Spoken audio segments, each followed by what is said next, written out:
मित्रांनो, MahaDBT post matric scholarship अंतर्गत नवीन आणि रिन्युअल फॉर्म सुरू झालेले आहे। मागच्या व्हिडिओमध्ये आपण नवीन फॉर्म कशा पद्धतीने भरायचा पाहिलेला आहे। व्हिडिओमध्ये रिन्युअल फॉर्म कशा पद्धतीने भरायचा आणि कोणकोणत्या ठिकाणी तुम्हाला चेंजेस करावे लागतात याबद्दलची माहिती या व्हिडिओच्या माध्यमातून पाहणार आहोत। त्यासाठी व्हिडिओमध्ये शेवटपर्यंत हा माहिती महत्त्वाची वाटल्यास आपल्या मित्रांना शेअर करा। नमस्कार, मी धीरज अंकुशकर आणि तुम्ही पाहतात समर्थ ऑनलाईन यूट्यूब चॅनल। यासाठी तुम्हाला सर्वप्रथम महाडीबीटी पोर्टलवरती यायचं आहे। इथे तुमचं ऑलरेडी अकाउंट तयार असेल तर तुम्हाला डायरेक्ट लॉग इन करायचं आहे युजर नेम आणि पासवर्डच्या माध्यमातून। परंतु तुम्ही न्यू असाल तर न्यू ॲप्लिकंट रजिस्ट्रेशनवरती क्लिक करायचं आहे। फ्रेश फॉर्म भरण्यासाठी ॲप्लिकंट नेम टाकायचं आहे, आधार कार्डनुसार एक युजर नेम तयार करायचं आहे। युजर नेम तयार करताना तुम्हाला 4 ते 15 कॅरेक्टरपर्यंत युजर नेम तयार करू शकता, ज्यामध्ये नंबर आणि अल्फाबेटचा वापर करून तुम्ही तयार करू शकता। परंतु तुम्ही ते आधार नंबरसुद्धा इथे युजर नेम म्हणून वापरू शकता। त्यानंतर पासवर्डमध्ये तुम्हाला 8 ते 20 कॅरेक्टरपर्यंत पासवर्ड तुम्ही तयार करू शकता, ज्यामध्ये एक अप्पर केस अल्फाबेट, एक लोअर केस अल्फाबेट, त्यानंतर एक स्पेशल कॅरेक्टर अशा याचं कॉम्बिनेशन करून तुम्ही स्पेशल कॅरेक्टरचा पासवर्ड तुम्हाला तयार करायचा आहे। पासवर्ड कन्फर्म करायचा आहे। ईमेल आयडी व्हेरीफाय करायची असेल तर करू शकता, मॅन्डेटरी नाही। मोबाईल नंबर टाकून इथे मोबाईल नंबरवरती OTP व्हेरीफाय करायचा आहे। इत्यादी माहिती टाकल्यानंतर कॅप्चा टाकून सबमिट करायचं। सबमिट केल्यानंतर तुमचं प्रायमरी रजिस्ट्रेशन, इथं तुम्हाला जो तुमचा युजर नेम असेल तो युजर नेम आणि पासवर्ड तयार केला होता तो पासवर्ड आणि कॅप्चा टाकून लॉग इन करायचा आहे। लॉग इन केल्यानंतर तुम्हाला आधार व्हेरिफिकेशन करून घ्यायचं आहे OTP किंवा बायोमेट्रिकच्या माध्यमातून। अशा पद्धतीने तुमचं जे काही अकाउंट आहे ते तयार होऊन जाईल। त्यानंतर तुमचं जर इथे अकाउंट ऑलरेडी तयार असेल परंतु युजर नेम पासवर्ड माहिती नसेल तर तुम्हाला फॉरगॉट युजर नेमवरती क्लिक करायचं आहे। त्यानंतर ॲप्लिकंटचं नाव टाकायचं आहे, आधार कार्ड जसं आहे तसं मोबाईल नंबर टाकायचा आहे, डेट ऑफ बर्थ टाकायचे, कॅप्चा टाकून गेट युजर नेमवरती क्लिक करायचं आहे। तुमच्या मोबाईलवरती युजर नेम मिळून जाईल। त्यानंतर फॉरगॉट पासवर्डवरती क्लिक करायचं आहे। पासवर्डसाठी युजर नेम टाकायचं आहे, गेट OTP करायचा आहे, OTP व्हेरीफाय करून न्यू पासवर्ड तयार करायचा आहे, कॅप्चा टाकायचा आहे, सेट पासवर्डवरती क्लिक करायचं आहे। अशा पद्धतीने तुम्हाला पासवर्ड युजर नेम माहीत नसेल तर माहीत करून घ्यायचं आहे। त्यानंतर आता लॉग इन करायचं आहे। लॉग इन केल्यानंतर यावर्षी बऱ्याच विद्यार्थ्यांना रिन्युअलचा फॉर्म भरताना अशा पद्धतीचा प्रॉब्लेम येत आहे, तर तुम्हाला हे डिटेल अपडेट करायचे आहे। बरेच विद्यार्थी आधार अपडेट करतात किंवा फोटो अपडेट करतात, परंतु या महाडीबीटीच्या पोर्टलवरती जुना फोटो दिसतो, त्याच्यामुळे तुम्हाला हे मेसेज येत आहे। तर आता इथे तुम्हाला अपडेट करण्यासाठी प्रोफाईलमध्ये जायचं आहे। अपडेट प्रोफाईलवरती क्लिक करायचं आहे, आधार नंबर दिसेल, इथे सेंड OTP करायचा आहे। सेंड OTP क्लिक केल्यानंतर तुम्हाला तुमचं जे काही OTP आहे तिथे व्हेरीफाय करून घ्यायचं आहे। तर आता आधार बँक लिंक स्टेटसवर क्लिक केलं तुम्ही तर इथे कोणतीच इथे जे काही काम आहे तिथे होणार नाही, तुम्हाला मदत पॉपअप येईल। त्यासाठी तुम्हाला अपडेट प्रोफाईल करणं गरजेचं आहे, जेणेकरून तुमचं जे काही लेटेस्ट माहिती असेल आधार कार्डवर तिथे सुद्धा या पोर्टलवरती इथे अपडेट होऊन जाईल। तर सेंड OTP करतो मी। सेंड OTP केल्यानंतर तुम्हाला OTP येईल, व्हेरीफाय OTP वरती क्लिक करायचं आहे। व्हेरीफाय OTP वरती क्लिक केल्यानंतर तुमचं जी काही व्हेरीफाय आहे ते अपडेट प्रोफाईल सक्सेसफुली असा मेसेज दिसेल तुम्हाला। हा मेसेज झाल्यानंतर तुमची प्रोफाईल अपडेट आता झालेली आहे, म्हणजे आधार कार्डवर जी डिटेल आहे तुमची अपडेट लेटेस्ट तीच डिटेल तुम्हाला या इकडे प्रोफाईलला येऊन जाईल। त्यानंतर ओके करायचं आहे। त्यानंतर आता आधार बँक लिंक स्टेटसमध्ये द्यायचं आहे। महत्त्वाचं पहिले आता हे बघा इथे राईट आली पाहिजे, म्हणजे तुमचं बँकेला आधार लिंक आहे। त्यानंतर प्रोफाईलमध्ये यायचं आहे। प्रोफाईलमध्ये आल्यानंतर ओके करायचं, ही माहिती वाचायची आहे। आता याच्यामध्ये काय काय चेंजेस करायचे ते सांगतो, इथे नीट लक्ष द्यायचं आहे तुम्हाला। सुरुवातीला तुमचं नाव, मोबाईल नंबर इथे दाखवण्यात येईल। तर आता मी इथे काही प्रायव्हसी पॉलिसी असल्यामुळे ही माहिती ब्लर करतो।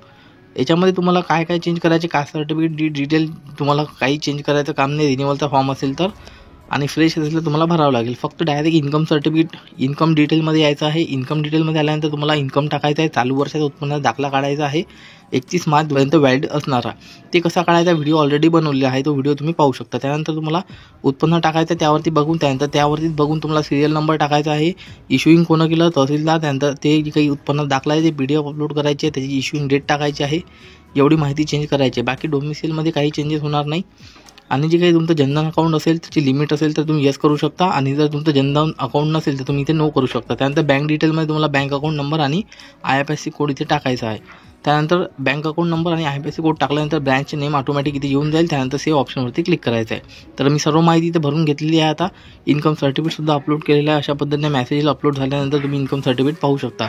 तर इथे 15 KB ते 256 KB पर्यंत तुम्ही PDF JPG फॉर्मॅटमध्ये जे काही इन्कम सर्टिफिकेट आहे किंवा डॉक्युमेंट आहे अपलोड करू शकता। यावरती पाहू शकता सिरियल नंबरसुद्धा आहे वरच्या साईडला, राईट साईडला वरच्या कोपऱ्यामध्ये।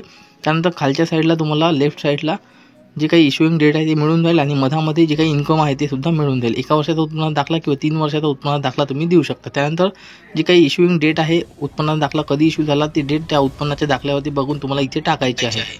तर अशा पद्धतीने मी इन्कम डिटेल इथे अपडेट केलेली आहे। त्यानंतर डोमिसाईलमध्ये कुठलेही चेंजेस होणार नाही। जर अगोदर माहिती भरलेली असेल तुमची तर याच्यामध्ये काहीच चेंजेस करायचे नाही।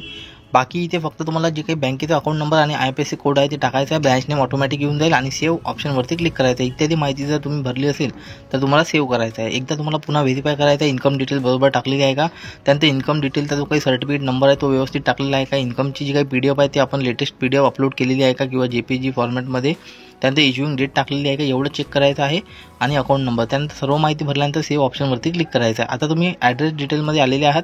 ॲड्रेस डिटेल तुमचा आधारनुसार ॲड्रेस दाखवेल, तोच ॲड्रेस असेल तुमचा. यावर्षी तुमचा ॲड्रेससुद्धा सेमच राहणार आहे. त्यानंतर सेव्ह करायचं आहे. त्यानंतर अदर डिटेलमध्ये तुमच्या फादरची आणि मदरची डिटेल येईल. याच्यामध्ये सुद्धा काही चेंजेस होणार नाही, डायरेक्ट सेव्ह करायचं आहे. याच्यामध्ये काही चेंजेस असेल तर तुम्ही इथे चेंजेस करू शकता. त्यानंतर महत्त्वाचं म्हणजे करंट कोर्सेसमध्ये तुम्ही सध्या यावर्षी कोणत्या इयरला शिकत आहात, तुमचा रिन्युअलचा फॉर्म असेल तर ते तुम्हाला महत्त्वाचं आहे. तर आता इथे खाली आल्यानंतर तुम्ही पाहू शकता मागच्या वर्षी तुम्ही ज्या इयरला शिकत असाल ते तुम्हाला इथे परस्युइंग दाखवेल. तर ते आता तुम्हाला म्हणजेच 2022-23 मागच्या वर्षी तुम्ही जे हे इयर परस्युइंग होतं तर त्याला आता यावर्षी कंप्लीटेड दाखवायचं आहे. त्यासाठी तुम्हाला सर्वप्रथम याला डिलीटवरती क्लिक करायचं आहे आणि याला डिलीट करून घ्यायचं आहे. ही माहिती डिलीट झाल्यानंतर तुम्हाला याला कंप्लीट करून दाखवायचं आहे. आता यावर्षी हे थर्ड इयर, आता हे मागच्या वर्षीचं परस्युइंग होतं याला कंप्लीट दाखवायचं आहे आणि यावर्षी ज्या इयरला तुम्ही शिकत असाल ते तुमचं परस्युइंग इयर राहणार आहे. तर आता मी याला डिलीट केलेलं आहे थर्ड इयरला या केसमध्ये. तर थर्ड इयर आता मला कंप्लीट दाखवायचं आहे. आता बाकीचे डिटेल सर्व सेमच राहणार आहे, जसं की कॉलेज नेम, त्यानंतर कोर्स आणि जे काही बरेच विद्यार्थ्यांचं कॉलेज सेमच राहते. काही तुम्ही जर तुमचं कॉलेज चेंज झालं असेल तर तुम्ही चेंज करू शकता, परंतु या केसमध्ये चेंज नाही झालं. इयर ऑफ स्टडीमध्ये यायचं आहे डायरेक्ट. त्यानंतर जे तुमचं ज्या इयरला तुम्ही शिकत असाल ते इयर सिलेक्ट करायचं आहे, परस्युइंग किंवा कम्प्लिटेड. तर तुम्हाला इथे आधी कम्प्लिटेड करून दाखवायचं आहे तुमचं मागच्या वर्षीचं. आता हे थर्ड इयर मी कंप्लीट करून दाखवतो आधी आणि नंतर परस्युइंगची डिटेल ॲड करतो. तर इथे मी थर्ड इयर कंप्लीट दाखवलेलं आहे. ॲडमिशन कधी घेतली होती, मागच्या इयरला 22-23 होतं तर 22ला ॲडमिशन घेतली होती. 22 टाकायचं आहे, पर्सेंटेज टाकायचं आहे. मागच्या वर्षी सेमिस्टर पॅटर्न असेल किंवा ॲन्युअल असेल त्याचे पर्सेंटेज आणि पास आहे की फेल आहे ते टाकायचं आहे. त्यानंतर चूज फाईलवरती क्लिक करून तुमची जी काही मार्कशीट आहे ती मागच्या वर्षीची अपलोड करायची आहे. 2 सेमिस्टर असेल तर एकत्र करून PDF करू शकता आणि रेग्युलर राहणार आहे सेव्ह करायचं आहे. तर आता पाहू शकता इथे थर्ड इयरची जी काही अगोदर परस्युइंग दाखवत होतं मागच्या वर्षीची माहिती इथे मी याला कंप्लीटेड करून दाखवलेलं आहे. अशा पद्धतीने तुम्हाला सुद्धा मागच्या वर्षीची काही डिटेल असेल, रिन्युअलचा फॉर्म जर भरत असाल तर तुम्हाला आधी कंप्लीट करून घ्यायचं आहे. त्यानंतर आता यावर्षी इयर ऑफ स्टडीमध्ये कोणत्या इयरला तुम्ही शिकत आहात, कोणता कोर्स आहे तुमचा, ती इथे माहिती ऑलरेडी येईल. फक्त तुम्हाला इयर सिलेक्ट करावं लागेल. त्यानंतर इथं कंप्लीट परस्युइंग, तर इथे कंप्लीटेड परस्युइंग आहे तर तुम्हाला परस्युइंग सिलेक्ट करायचं आहे. त्यानंतर यावर्षी ज्या इयरला तुम्ही शिकत आहात ॲडमिशन रिसिप्ट पाहिजे आणि त्याच्यावरती कधी ॲडमिशन घेतली ते ॲडमिशन डेट ॲडमिशन रिसिप्टवरती बघून किंवा बोनाफाईड सर्टिफिकेटवरती बघून तुम्हाला इथे ॲडमिशन डेट टाकायची आहे. त्यानंतर फीस पेडमध्ये तुम्हाला 00 टाकायचं आहे. त्यानंतर upload admission receipt oblique bonafide, तर तुम्हाला यावर्षी ॲडमिशन घेतल्याचं बोनाफाईड किंवा ॲडमिशन रिसिप्ट या दोनपैकी एक अपलोड करायचं आहे.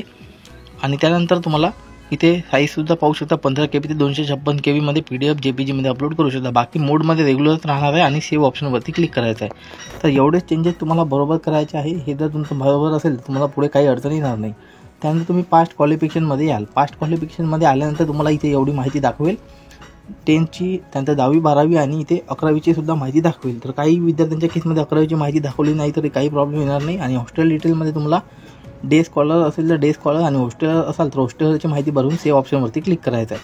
तर अशा पद्धतीने तुमची जी काही प्रोफाईल आहे MyDBTची ती कंप्लीट होऊन जाईल किंवा अपडेट होऊन जाईल. आता तुम्हाला माय अप्लाय स्कीम हिस्ट्रीमध्ये यायचं आहे लेफ्ट साईडला. त्यानंतर मागच्या वर्षीचं इयर सिलेक्ट करायचं आहे, सर्च ऑप्शनवरती क्लिक करायचं आहे. सर्च केल्यानंतर तुम्हाला अप्रूव्ड ॲप्लिकेशनमध्ये यायचं आहे. तुम्ही जर फॉर्म भरला असेल तर तुमचा इथे फॉर्म दाखवेल.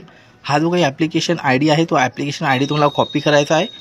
कॉपी केल्यानंतर होमवरती यायचं आहे. होमवरती आल्यानंतर तुम्हाला ऑल स्कीममध्ये यायचं आहे. आता ऑल स्कीममध्ये आल्यानंतर तुमचं जे काही डिपार्टमेंट आहे तुमच्या कॅटेगरीचं ते सिलेक्ट करायचं आणि स्कीम सिलेक्ट करायची आहे. तर यासाठी आपण स्पेशल व्हिडिओ बनवलेला आहे, कोणते विद्यार्थी कोणत्या स्कीमसाठी अप्लाय करू शकतात. त्या तुम्हाला आय बटनवरती किंवा एंड स्क्रीनला व्हिडिओ मिळेल, तुम्ही पाहू शकता आणि नंतर तुम्ही स्कीम अप्लाय करू शकता. तुमच्या कॅटेगरीला कोणती स्कीम इथे लागू होते. त्यानंतर अप्लायवरती क्लिक केल्यानंतर हा फॉर्म रिन्युअलचा आहे का तुम्हाला यस करायचा आहे आणि इथे जो काही ॲप्लिकेशन नंबर ID कॉपी केला होता आपण तो ID कॉपी करून पेस्ट करायचा आहे. त्यानंतर चूज फाईलवरती क्लिक करून तुम्हाला इथे TC अपलोड करायचे आहे लिव्हिंग सर्टिफिकेटमध्ये. आणि त्यानंतर तुम्हाला खाली डिक्लेरेशन अपलोड करायचं आहे. डिक्लेरेशनचा फॉर्मॅट तुम्हाला कुठे मिळेल ते पुढे मी व्हिडिओमध्ये सांगणार आहे. तर इथे चूज फाईलवरती क्लिक करून मी डिक्लेरेशन तुम्हाला प्रिंट काढायची आणि त्याच्यावरती माहिती भरून अपलोड करायची आहे. त्यानंतर तुम्हाला हॅव यू अप्लाय याच्या व्यतिरिक्त तुम्ही ओदर कोणत्या स्कॉलरशिपसाठी अप्लाय केलं असेल तर यस करू शकता, नसेल तर नो करायचं आहे. त्यानंतर तुमचं प्रोफेशनल कोर्सला तुम्ही असाल तर तुम्हाला व्हॅलिडिटी अपलोड करणं आवश्यक आहे आणि जर प्रोफेशनल कोर्सला नसाल तर तुम्हाला काही आवश्यकता नाही. तर इथे मी अपलोड करून घेतो. या केसमध्ये प्रोफेशनल कोर्सेसला आहे, त्याच्यामुळं मी ही व्हॅलिडिटी आहे आपल्याकडे अवेलेबल म्हणून मी अपलोड करतो. आणि त्यानंतर शेवटी तुम्हाला रेशन कार्ड अपलोड करायचं आहे. चूज फाईलवरती क्लिक करून 15 ते 256 KB पर्यंत रेशन कार्ड अपलोड करून घ्यायचं आहे. इत्यादी माहिती तुम्हाला भरल्यानंतर सेव्ह ऑप्शनवरती क्लिक करायचं आहे. खाली ग्रीन कलरचं ऑप्शन आहे, तिथे सेव्हवरती क्लिक केल्यानंतर संपूर्ण जी काही डिटेल आहे ते तुम्हाला इथे पाहायला मिळणार आहे. तर संपूर्ण माहिती तुम्हाला इथे पाहून घ्यायची आहे. ही माहिती पाहत असताना याच्यामध्ये तुम्ही कोणकोणते चेंजेस केलेले आहेत ते इकडं चेंजेस झाले का ते तुम्हाला चेक करायचं आहे. तर आपण चेंजेस इन्कम डिटेलमध्ये केलेले आहे, त्याच्यामुळं तुम्हाला इन्कम डिटेल आणि जे काही करंट कोर्सेस आहेत तर करंट कोर्सेसमध्ये आपण मागच्या वर्षीचं इयर कम्प्लीटेड म्हणून दाखवलेलं आहे का हे तुम्हाला चेक करायचं आहे. आणि या वर्षीचं जे काही परस्युइंग इयर आहे त्याची तुम्ही ॲडमिशन डेट वगैरे बरोबर टाकलेली आहे का ते तुम्हाला चेक करायचं आहे. आणि परस्युइंग इयर कोणतं आहे ते बरोबर आलं का इथे अपडेट झालं का ते पाहायचं आहे. आणि महत्त्वाचं म्हणजे इन्कम डिटेल किंवा कोणकोणती तुम्ही प्रोफाईलमध्ये चेंजेस केलेले आहे ते तुम्हाला इथे चेक करायचं आहे.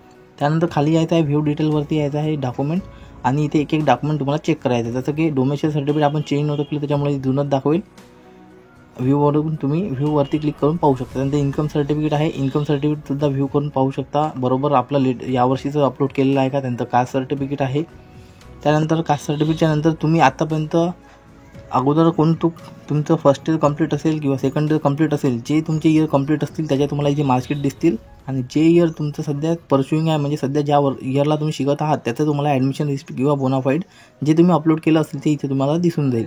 तर आता इथे यावर्षी हे विद्यार्थी 4th इयरला आहे, त्याच्यामुळे इथे first year, second year, third इयरची मार्कशीट दिसेल. आणि बाकी तुम्ही 11th 12th past क्वालिफिकेशनमध्ये 11th 12th ची तुम्ही अपलोड केली असेल डिटेल तुमची सेव्ह असेल तर ते सुद्धा तुम्हाला इथे मार्कशीट दिसून जाईल 10वी 10th 11th 12th. त्यानंतर करंट इयरमध्ये तुम्ही प्रोफेशनल कोर्सेस असाल फर्स्ट इयरला तुम्ही कॅप ID अपलोड केली असेल ते सुद्धा दिसून जाईल. आणि यावर्षी ज्या इयरला तुम्ही शिकत आहात त्याचं तुम्हाला बोनाफाईड किंवा ॲडमिशन रिसिप्ट दिसून जाईल. इत्यादी डॉक्युमेंट व्ह्यू केल्यानंतर चेक करायचे, सर्व माहिती बरोबर असेल, डॉक्युमेंट बरोबर असेल तर तुम्हाला सबमिट ऑप्शनवरती क्लिक करायचं आहे. सबमिट केल्यानंतर तुम्ही जसा फॉर्म सबमिट कराल तसं तुम्हाला एक ॲप्लिकेशन ID मिळेल आणि जो तुम्ही मोबाईल नंबर दिला असेल त्याच्यावरती मेसेजसुद्धा येणार आहे. अशा पद्धतीने तुमचं कॅन्डिडेटचं नाव आणि ॲप्लिकेशन ID मिळेल. तुमचा फॉर्म सक्सेसफुल सबमिट झालेला आहे. आता हा फॉर्म तुमच्या कॉलेजच्या लॉगिनला गेलेला आहे. इथे तुमचा फॉर्म सबमिट झाल्यानंतर तुम्ही माय अप्लायड स्कीम लेफ्ट साईडला ऑप्शन आहे, इथे अंडर स्क्रुटनीमध्ये तुमचा फॉर्म दिसेल. माय अप्लाय स्कीमवरती पाहिल्यानंतर काही दिवसानंतर ते कॉलेजचे जे काही क्लर्क असतील ते चेक करतील आणि ॲप्रूव्ह करतील. काही तर याच्यामध्ये त्रुटी वगैरे आली तर तुम्हाला इथे माय अप्लाय स्कीमवरती जाऊन तुम्ही चेक करू शकता. प्रिंट काढण्यासाठी व्ह्यूवरती क्लिक करायचं आहे, प्रिंट ऑप्शनवरती क्लिक करायचं आहे. तुम्ही याला सेव्ह करू शकता किंवा प्रिंटसुद्धा काढू शकता.